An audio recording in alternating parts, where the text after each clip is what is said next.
हमने एक ही रात में दुनिया की मेरा ख्याल तेज तरीन तरमीम पाकिस्तान के अंदर हुई, ये भी अब रिकॉर्ड हमारे हिस्से में आया है।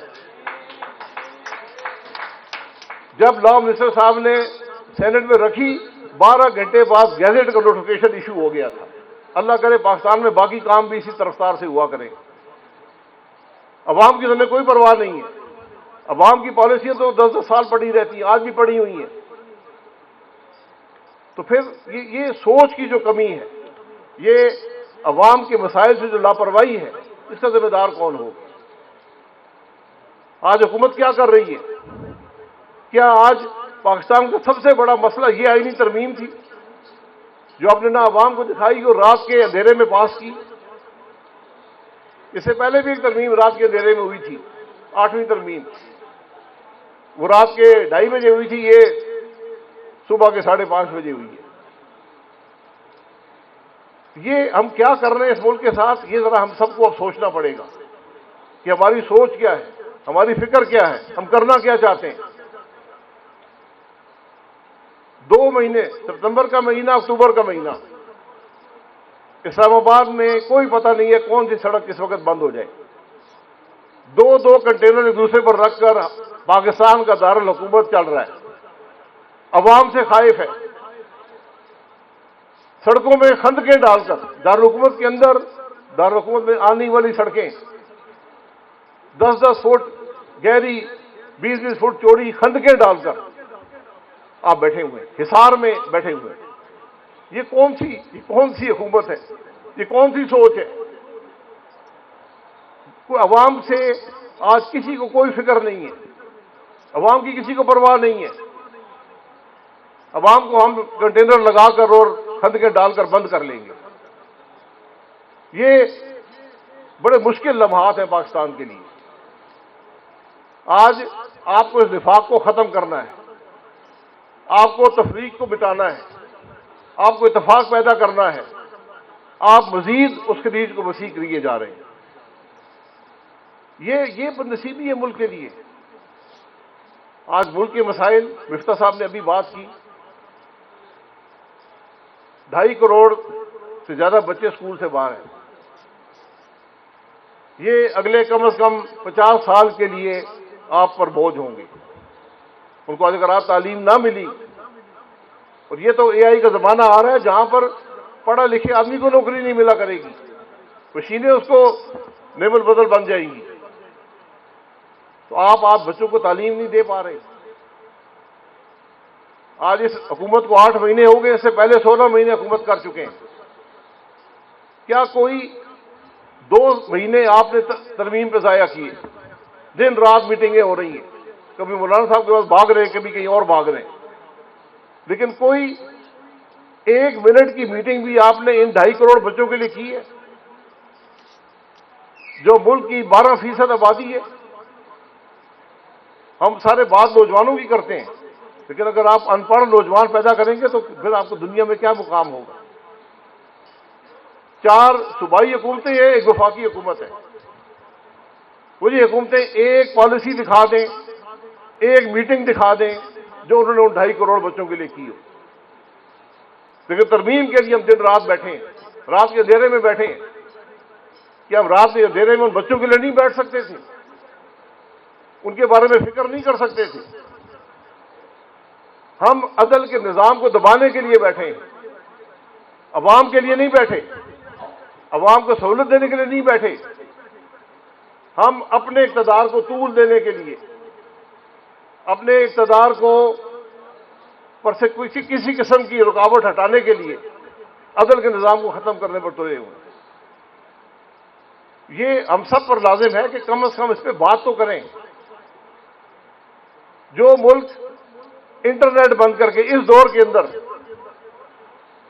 इंटरनेट हवा की तरह है, सांस लेने के बराबर है, इंटरनेट बंद करके, इंटरनेट स्लो करके हम मुल्क चलाते हैं। इस्लामाबाद में कोई 2 हफ्ते इंटरनेट नहीं चलता था। ये कौन सी सोच है? ये कौन सी हुकूमत है?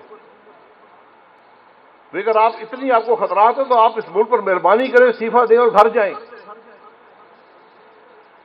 अगर आज इस मुल्क की कौमी असेंबली का स्पीकर ये कहे कि मैं सुप्रीम कोर्ट का ये फैसला नहीं मानता, तो फिर कल मैं भी सुप्रीम कोर्ट का फैसला नहीं मानूंगा। फिर क्यों यूसुफ गिलानी साहब घर गए थे, ना जाते? क्यों नवाज शरीफ साहब घर गए थे, ना जाते?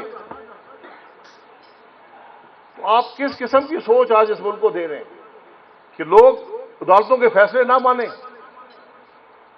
आज हुकूमत कह रही है, कौमी असेंबली का स्पीकर कह रहा है कि मैं नहीं मानता, सुप्रीम कोर्ट के फैसले मैं नहीं मानता हूं। ये बड़ी बदनसीबी है, बड़े खौफनाक बातें हैं जो आज मुल्क में हो रही हैं। तो हम यही बात आपके सामने रखने आए थे कि आज हम सब पर लाजिम है कि कम से कम इस खराबी के बारे में बात तो कर सकें। दिल में शायद हम बुरा चाहते होंगे, कम से कम मुंह से कह तो दें। हाथ से रोकना तो बड़ी बात होती है। ये बुनियादी चीजें हैं। बातें बहुत सी हो सकती हैं। आज ना कोई हुकूमत चलती है, ना हुकूमत के पास कोई पॉलिसी है, ना सोच है। तो अभी जालिब साहब ने कहा था आज से 54 साल पहले कि मैं भूल जाता है, मेरे ख्याल में क्या कहा था कि मुझे है, तुम्हें है गुमां कि सफर कट रहा है, मुझे है यकीन कि मंजिल खो रहे हैं। आज मुल्क के बारे में सोचें। इन कुर्सी को एक तरफ रख दें, अपने ओहदों को एक तरफ रख दें। आप अदलिया में हैं, आप फौज में हैं, आप पार्लियामान में, जहां भी हैं, आज इन चीजों को एक तरफ रखें। आज इस मुल्क की फिक्र करें, पाकिस्तान के अवाम की फिक्र करें। इस मुल्क को बेपनाह इस्लाहात की जरूरत है। ये हर निजाम नाकाम हो गया। आज कोई इस्लाहात की बात हो रही है? कोई आपको फिक्र है? ना पुलिस का निजाम चलता है, ना सेहत का निजाम चलता है, ना तालीम का निजाम चलता है, ना गवर्नेंस का निजाम चलता है, ना अदल का निजाम चलता है। आप कहां जाएंगे? मुल्क कहां पर जाएगा? मैं आप सबका बहुत मशकूर हूं। मैं सदर साहब का बहुत मशकूर हूं, आपने मौका दिया। ये चीजें आज हम सबके सोचने की है। ये बात अब कुर्सियों की नहीं है। कुर्सियां, जो आज कुर्सी पर बैठे हैं, सब ने कुर्सियां देख ली।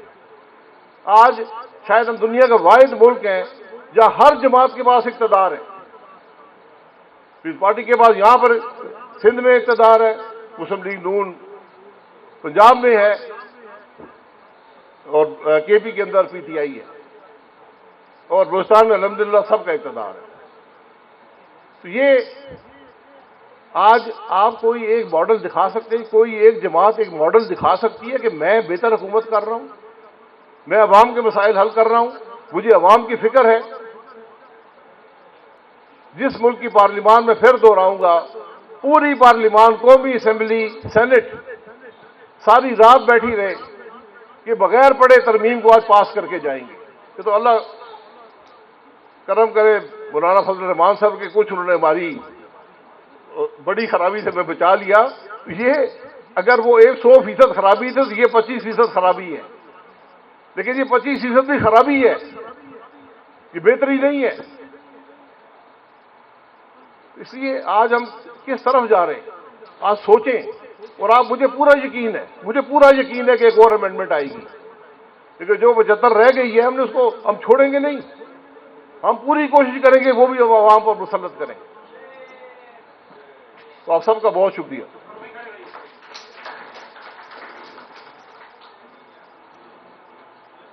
अगर किसी बाहर वाले भाई को, प्रेस से किसी को सवाल पूछना है तो सर आ जाए।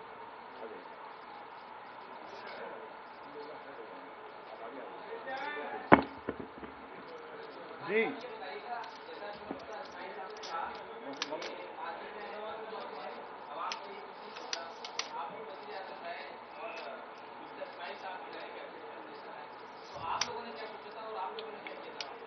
ये आपका सवाल बिल्कुल ठीक है। हमने जो किया था, अब उसके बारे में जरूर सवाल कर सकते हैं, किया या नहीं किया। हर मसला हर हुकूमत हर रोज हल नहीं करती। एक सिलसिला होता है, एक सोच नजर आती है।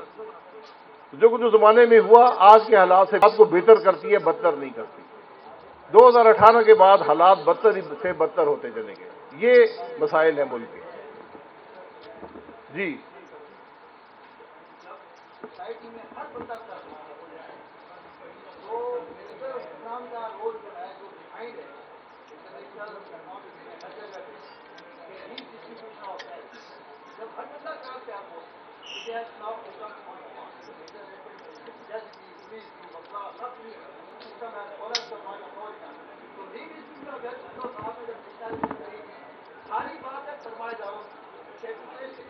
ठीक है, मैं समझ गया।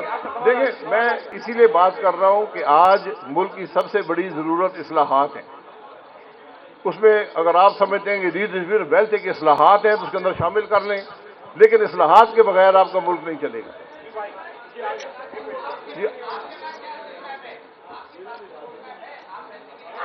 मेरे पास एक रोड मैप है।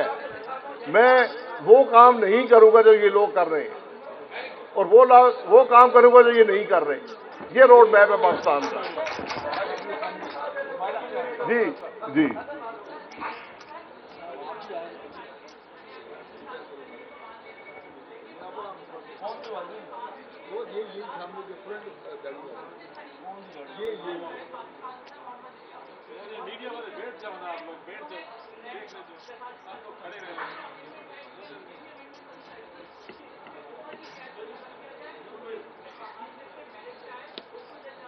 नहीं, मैं यही बात कर रहा हूं कि आपका जो सिलेक्शन का प्रोसेस है वो सबसे क्रिटिकल है। हर चीज आइन में लिखी नहीं जाती, ये आपकी जिम्मेदारी होती है।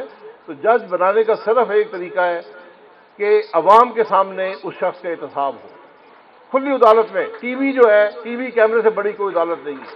हर पाकिस्तानी देखेगा कि जज कौन है, इसने क्या जिंदगी में किया है, टैक्स देता है या नहीं देता, असासे क्या है, काबिलियत क्या है, इंटेग्रिटी क्या है। वहां पर वो आपके अदल के निज़ाम की इस्लाह का दिन होगा।